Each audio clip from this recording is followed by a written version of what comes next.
Oi, eu sou a Viviane Lutfi e juntamente com meu colega Matheus Miranda, iremos apresentar para vocês um pouco a respeito sobre autofunções de um operador hermitiano. Então, um pouco antes da gente adentrar com o nosso slide, com o nosso conteúdo, precisamos pensar o que são autofunções. Qual é o significado físico dessas autofunções? Então, nós podemos dizer que as autofunções, fisicamente falando, elas representam estados determinados de observáveis. E esses estados observáveis de determináveis, nós podemos dividi-los em duas categorias. Categorias essas que se relacionam com autovalores de espectro discreto e de espectro contínuo. Então, nessa aula de hoje, nós vamos explicar para vocês um pouco sobre as características tanto desses autovalores de espectro discreto quanto de espectro contínuo. Mas antes, nós podemos destacar algumas diferenças entre um e outro. Primeiro, no espectro discreto, nós vamos ter autovalores que são separados um do outro. Essas autofunções, ficam no espaço de Hilbert. Então, se elas estão no espaço de Hilbert, automaticamente elas são normalizáveis e elas constituem estados físicos realizáveis. No entanto, com relação aos autovalores de espectro contínuo, os autovalores eles preenchem um intervalo. Eles não são separados, eles formam um intervalo total.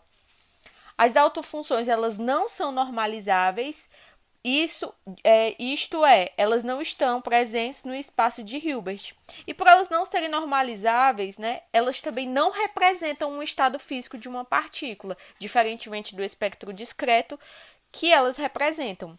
Só que, no entanto, nós podemos destacar o seguinte: esses autovalores de espectro contínuo, mesmo eles não estando no espaço de Hilbert e não sendo normalizáveis, nós podemos transformá-los em uma combinação linear. E essa combinação linear vai nos dar a possibilidade de normalizar esses autovalores. E assim eles passam a representar estados físicos realizáveis. Nós podemos destacar alguns exemplos. Por exemplo, um exemplo puramente discreto, de espectro discreto. Nós temos aí o oscilador harmônico, que foi apresentado nas aulas anteriores.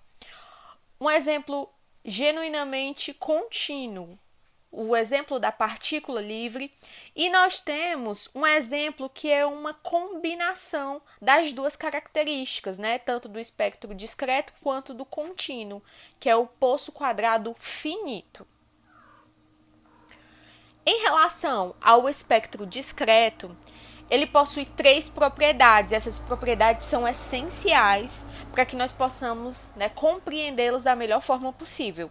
Então, essas propriedades elas estão diretamente relacionadas com, primeiro, realidade, autofunções normalizáveis e um terceiro teorema seria um axioma, que nós falaremos um pouco mais adiante. Com relação ao primeiro teorema, o teorema 1. Esse teorema ele explica que os autovalores são reais. Então, vamos agora ver uma prova que explica o fato desses autovalores serem reais. Em relação ao teorema 1, que nos diz que os autovalores são reais, nós podemos fazer a prova e é através dessa forma. Bom, supomos que nós vamos ter um operador Q-chapéu que vai agir diretamente como a função f. Nós podemos dizer que ele é igual a Q vezes f, onde o Q será o autovalor e o f a autofunção, todos eles em relação ao operador Q-chapéu. Bom, outro detalhe. Se nós estamos dizendo que o operador Q é hermitiano, então, nesse produto aqui, nesse produto interno, ele pode cumprir com a seguinte propriedade. Nós podemos passar esse Q lá para o outro lado, para o primeiro termo, e aí fica assim. Q, chapéu, F, relação a F. Bom, Agora, nós podemos expandir através da integral, a integral de f complexo conjugado de QF, que chapéu, dx é igual à integral de que chapéu f complexo conjugado f dx. Bom, nós podemos observar que essa igualdade que nós fizemos, né, diz que Q chapéu agindo sobre F é igual a Q vezes F. Então, a gente pode colocar aqui QF e aqui também QF. E aí, nós podemos fazer uma substituição já jogando esse Q minúsculo para fora da integral, por ele ser um número, certo? Então, nós fazemos assim.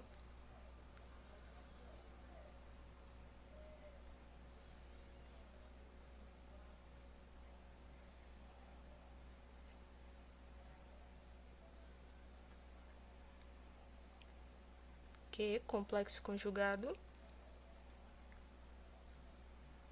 F complexo conjugado F dx. Bom, agora a gente pode observar o seguinte, ó. Esse termo é igual a esse. Então, nós podemos cancelá-los. E aí, o que é que vai nos restar? Vai restar que Q é igual ao Q complexo conjugado. Então, isso daqui já nos diz o quê? Que o Q ele é real, certo? Isso já nos mostra que Q é real. Se você não conseguiu visualizar, nós podemos fazer o seguinte, ó. Você pode pegar que o Q é igual a mais IB e o Q conjugado vai ser A menos IB. Então, fazendo aqui a igualdade, nós temos que A mais IB é igual a menos IB. Assim, a gente cancela os A's. E nós vamos ter 2 IB igual a zero. Sendo assim, o B vai ser zero. E, consequentemente, o Q vai ser igual a A. E esse A, ele é real. Certo? Então, o teorema 1 está provado. Bom, em relação agora ao segundo teorema, ele nos explica que as autofunções com diferentes autovalores são ortogonais. Então, mais uma vez, nós podemos destacar aqui a prova do porquê que essas autofunções elas são diferentes, né, com autovalores e são ortogonais. Bom, o que o Teorema 2 vai nos dizer? Ele diz o seguinte, as autofunções com diferentes autovalores são ortogonais. Então, como é que nós podemos provar que isso é verdade?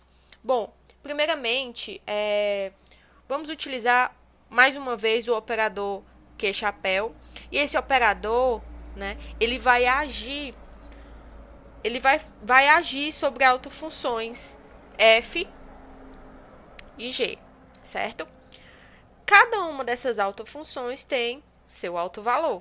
Então, vou chamar aqui o autovalor da função f, q, e o autovalor da função g, vou colocar q'. Por que eu coloquei q e q'? É justamente para dizer o seguinte, nós temos autovalores diferentes. Nós temos autovalores diferentes. Beleza. Bom, sendo o operador Q-chapéu um operador hermitiano, então esse produto interno ele também tem que se cumprir, né? F Q igual Q-chapéu F G. Aí, nós podemos observar o seguinte. Isso daqui vai nos dizer que é Q' e o G. Quem é esse Q', quem é esse G? É a autofunção com seu respectivo alto valor. Desse outro lado do mesmo jeito. Q e F, certo? Então, como esses Qs são números, então a gente já pode até colocar para fora desse produto interno. Aí fica Q', F, G, Q, F, G. Certo. Bom, como nós podemos observar, nós havíamos dito o seguinte, que o Q' e o Q são diferentes. Então, para eles serem diferentes, só existe uma condição. E que condição seria essa?